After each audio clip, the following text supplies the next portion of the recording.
Good morning, children. Our today's topic is factors affecting enzyme activity.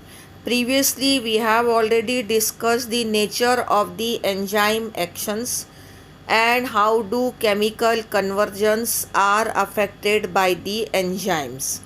Now, today we are here looking into the topic that how do the activity of an enzyme can be affected by the change in the temperature, by the change in the pH, change in the substrate concentration, and the presence of other chemicals.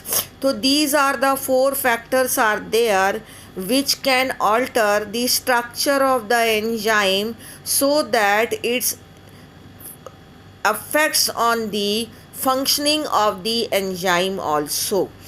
So first, collectively here the two factors are being taken, that is temperature and pH. That how do temperature and pH affects on the activity of enzyme. You can see here by this graph, one is the graph of pH, other is the graph of temperature. By watching these two graphs, one can understand कि once the pH is increased, so the enzymatic activity will also increase, but after some time the enzymatic activities will decrease. After getting the maximum position or achieving the maximum position, it will again start decreasing. Similarly, increase in temperature also increase the activity of enzyme, but once it increases to maximum, after that the enzymatic activity also start decreasing. How it happens? It can be explained by this example. You know some of the enzyme, you are aware, you have already gone through this system, that is physiology of digestion in 10th class.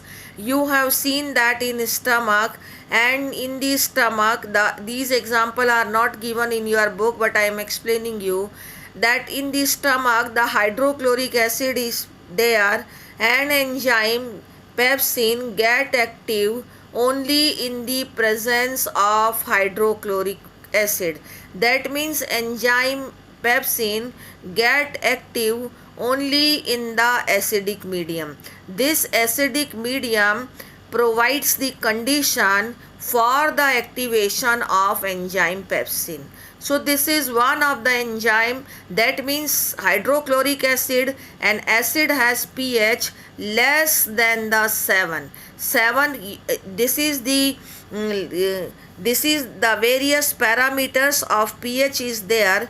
That pH can be divided from 1 to 7. So 7 is the neutral pH. 7 से भी more can also be there, but 7 is the neutral pH, and below 7 is acidic pH, and above the 7 is the basic or alkaline pH is there. So that if the pH is less means less than the 7, then it is considered as acidic pH, and some of the enzymes get activated only in the acidic medium. Number one thing. Number two, like this is also you are aware of that in pancreatic juice there is a enzyme that is trypsin, and pancreatic juice and bile juice maintains the alkalinity in the small intestine. Suppose this is the stomach, and after the stomach this is the duodenum or small intestine is there.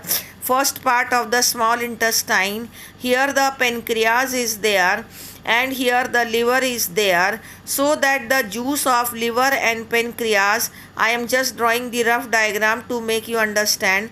So juice of the liver and juice of the pancreas is collectively poured here into the small intestine. Okay. And in this pancreatic juice there is an enzyme trypsin. So what type of medium is there in this small intestine? That is alkaline medium. alkaline medium. That means here the pH more than the 7 is maintained by the bile juice and by the pancreatic juice. So this enzyme trypsin is also a protein digesting enzyme, and this pepsin is also a protein digesting enzyme, but this pepsin acts in acidic medium and this trypsin acts in the alkaline medium. So that way this enzyme acts in alkaline medium, this enzyme acts in acidic medium. That means the pH affects on the activity of the enzyme. This is one topic is completed about the pH. Now I am here discussing you about the temperature. Actually 32 degrees centigrade temperature is most appropriate temperature for the activity of enzyme, normal room temperature. Higher to this, that means 50, 60, like this temperature is there, then actually you know that enzymes are proteinaceous in nature, so this protein will get denatured at high temperature. At high temperature it will get denatured. That means the bonds which are present between the amino acid and amino acid, these bonds will get break, and so that it will cause the denaturation of protein, so this enzyme will become non-functional, okay, at high temperature. And at low temperature what will happen, it will not get non-functional, rather it will become inactive like 4 degree, 5 degree, 6, 7, 10 degree temperature.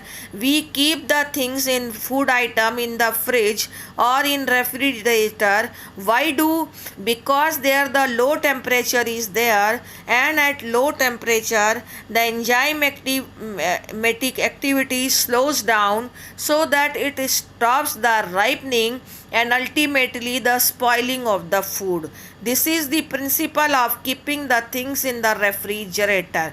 And why do we heat them? We boil them or we just cook them just to, and once the thing is been cooked, then the spoiling of the food is stopped for some reason, because the enzymatic activities will not be there, because it has become, enzymes have got denatured. So that way by these example I can explain you that enzyme temperature and pH both affects on the activity of enzyme. Here they have given that activity declines both below and above, because below the enzyme will become inactive and above it will become denatured in the case of temperature.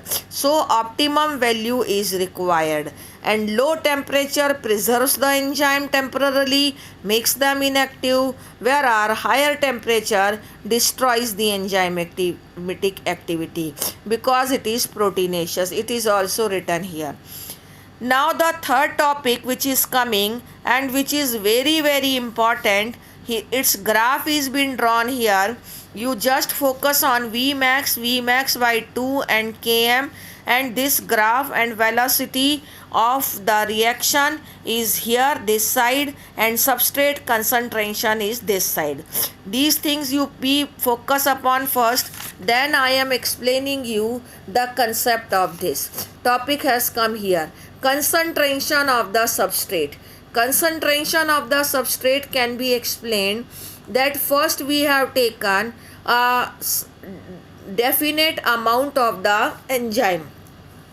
So this definite, suppose I am explaining you here, suppose we have taken the definite amount of enzyme, and this definite amount of enzyme, suppose I have taken up here 10 milligram, okay, 10 milligram of enzyme suppose I have taken. Suppose this 10 milligram of enzyme can catalyze the substrate amount which is 100 milligram, okay, it can catalyze the 100 milligram of substrate. So suppose this 100 milligram of substrate is not there, and initially only 10 milligram of substrate is added in the chemical reaction. Enzyme can catalyze 100, but we have added only 10. To increase in the concentration of substrate, 10 to 20, 20 to 30, 30 to 40, 50, 60 and up to 100. The rate of reaction will keep increasing. But once the substrate concentration will become 100, so that this enzyme will completely be saturated, and now if we will increase the substrate concentration to 110, 120, the rate of reaction will not increase, because the enzyme which was present to catalyze this substrate has now completely consumed, and now the rate of reaction will not be increased. V max has reached once the substrate concentration has saturated the enzyme completely. So this is called as Vmax. Vmax is the reaction ultimately reaches the maximum velocity. This is called as Vmax, and which is not exceeded by any further rise in the concentration of the substrate. This is because the enzyme molecules are fewer than the substrate, because now they have completely consumed, so they will become fewer. So after saturation of these molecules, there are free enzyme molecules to bind the additional substrate will not be available. So this is how the substrate concentration affects the enzymatic activities. Here you can see with the help of this graph कि once the substrate concentration is increased, then the enzymatic activity is also increasing, but now it has reached to the Vmax. After that it will not increase until and unless the amount of enzyme is also not increased. What is this Vmax by 2? Vmax by 2 is not explained in your book, but I have written here that for practical purposes, the Km is the concentration of the substrate which permits the enzyme to achieve half Vmax. An enzyme with the high Km has low affinity for the substrate, and those are having low Km are having the high affinity with the substrate. If high Km is there, that means greater the concentration of substrate is required to Vmax. So this is the Km. Km is actually the concentration of the substrate to achieve half Vmax. Okay. So more high the Km, lower the affinity of enzyme with the substrate, and low the Km, higher is the affinity of the enzyme to the substrate. I am supplementing this with the notes so that you will understand about the Km. Now it comes the last topic. Last topic is you are to write here the heading binding of the specific chemical. One enzyme is very much specific for one substrate only if another substrate is also present with the similar configuration, and if another substrate get bind with the enzyme, so that enzyme will get inhibited, and this is called as competitive inhibitor, because another substrate was having competition with the original substrate due to the same configuration. Here they have given one example that an enzyme is there, succinate dehydrogenase.